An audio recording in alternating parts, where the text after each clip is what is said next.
healthy public option. I mean, you have huge numbers of people out there who know the truth, how they're being oppressed, victimized, and they're not acting on that. And that, for me, reminds me of a lot of people, individuals I know who are, for example, with spouses who are emotionally or physically or sexually abusing them. They know their spouses are bad news, they're horrible, they're oppressive, but they can't, they feel helpless and hopeless to do something about that. So I think, the hallmark sign of when you're seeing somebody in whatever you would want to call it, we don't need to use psychology jargon. You could just call it beaten, broken people. We don't call it abuse syndrome. You can call it whatever the heck you want, but there's a certain kind of thing that happens when people are completely dispirited that that more truths about how they're getting oppressed really are not going to free them up. Okay, so abuse syndrome is, it sounds a little bit like Stockholm syndrome, if you will. Famously a situation where the captor falls in love with the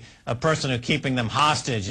Patty Hearst being a famous example of this. So you're saying the entire country, the United States, is suffering from abuse syndrome, and that the people in charge, like Obama and the rest of his crew, are like the abusive pimps or the abusive spouse who are just beating the poor victim, who then becomes completely demoralized. And there's a self-feeding phenomenon, and there's an aspect to this which is very, very interesting. You say in a recent piece here, can people become so broken that the truths of how they are being screwed do not, quote, set them free, but instead further demoralize them? And the reason I bring this up is that in the U.S., there are media outlets, let's say Alex Jones, who does a job in exposing how Americans are getting screwed. He does on his site brilliantly. But according to the abuse syndrome, you're saying that this is actually making the situation worse, because every time more abuse is exposed and nothing happens, it causes further demoralization as part of a feedback loop. Am I getting this correct? Yeah, a couple of things there. One is just like, the Stockholm syndrome that you mentioned is, I don't think that's happening for all Americans. That's in that syndrome, people actually fall in love with their abusers. I don't think, that there's a lot of people on the left who've fallen in love with Dick Cheney and George W. Bush. Although, No, sorry to interrupt, but Obama has a cult worshiping crowd. They are in love with Obama. He can do no wrong at sites like the Daily Kos. Right. The Daily Kos, he can't do any wrong. But you're saying that they could be victims of abuse syndrome. Right. I think the hallmark of it is that if somebody is giving one of the classic things of somebody who's an abusive pimp or an abusive spouse is that they don't always beat the heck out of somebody. Sometimes they bring you flowers.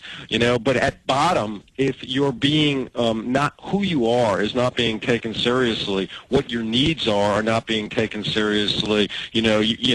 And basically what all that's going on a regular basis is that person who is in control, whether it's a pimp or a government leader or a boss or whomever, are exploiting you. Then you're in an abuse syndrome. People can claim it's or I can see almost anything going on in our government here in the last 30 years is that people are in that kind of a syndrome where they're really getting nothing for their taxes here, except these militaries that are fighting wars all over the world that many Americans don't even understand why they're doing it. Okay, you say bringing flowers can be a form of abuse, but to be more specific, I think this plays into your thought about the medicalization of the abuse syndrome. So instead of getting flowers, people are getting meds. Could you speak about this a little bit? Yeah, I think my industry.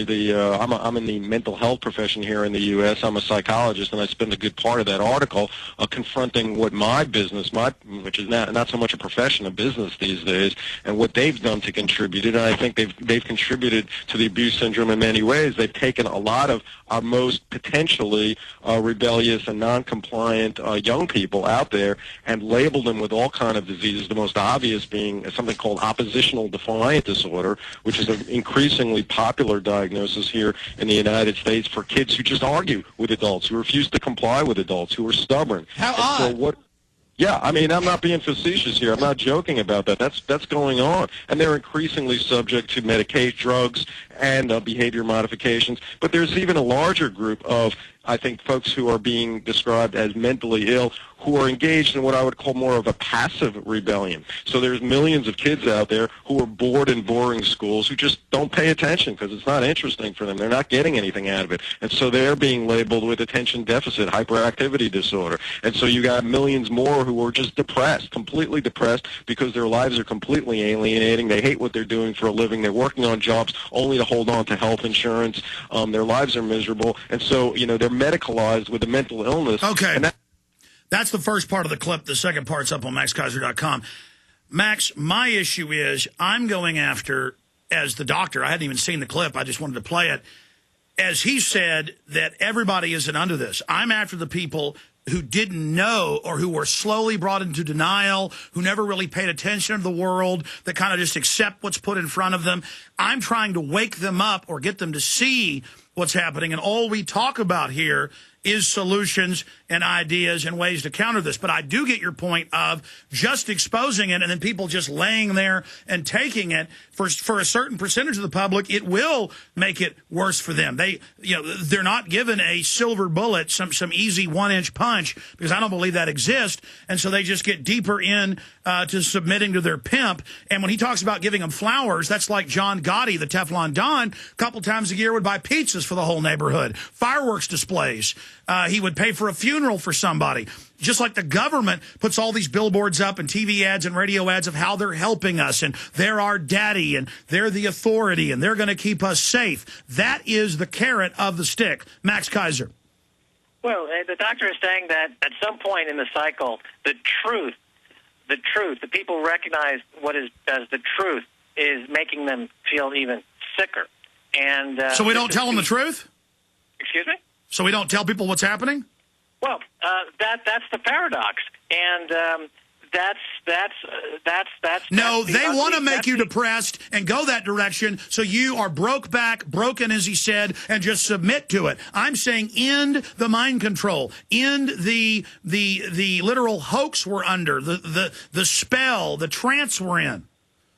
Well, I mean, let's take in your case, for example, your film, The Obama Deception. I was one of those people that was reluctant to accept it. Then I saw it. At some point, I saw it as the truth. I made that transition. And in your shows, you're now at a point now where it's no longer so-called conspiracy theories. A lot of what you're talking, the majority of what you're talking about now, which was dismissed even a year or two ago as conspiracy theory, is now becoming the truth. This is not a conspiracy theory anymore. We're winning. Well, it's being recognized as the truth. Okay, so that brings us up to the present, which is now what is the action? We beat Copenhagen. Hold on. We exposed the flu. Most people don't take the shot. It's a huge fraud. Most people know. We exposed Copenhagen. We're winning. I mean, the strategy is working. Well, the truth is being revealed, and now the question is, as far as an action goes, you're saying that a multifaceted attack is what you're thinking about. Because we're being hit by a multifaceted attack. Okay, and my thought is that I fall into this category. Let's call it a 1-inch punch or a single thrust, and that's my thought. You know, I mean, that's how. Tell us what the 1-inch punch is. Well, the 1-inch punch. In other words, you want to drop somebody with one punch. You don't want to be getting into a fight with them. Yeah, you want to tear their nose off with the first punch. So, what is the 1-inch punch? Okay, well, after looking at every single company in the United States, and if you think about boycotts as the cheap way to engage activism, the only company that is the most vulnerable to a mass boycott, which would cause the 1-inch punch effect and destroy that company in a matter of 3 months, is Coca-Cola. Now, you may tell me that, well, I've got no beef with Coca-Cola, and I've got no problem with Coca-Cola. But I state to you that the activist community or the community of listeners to your show, in my show... They would learn that victory, then we could do it to others. I say go after the airlines, but go ahead. Well, the problem with the airlines is that they're not vulnerable to a boycott. I did a study, and I looked at every single company on the stock exchange, and I looked at it from two ways. Vulnerability to a boycott, which I determined as the stock price over the sales.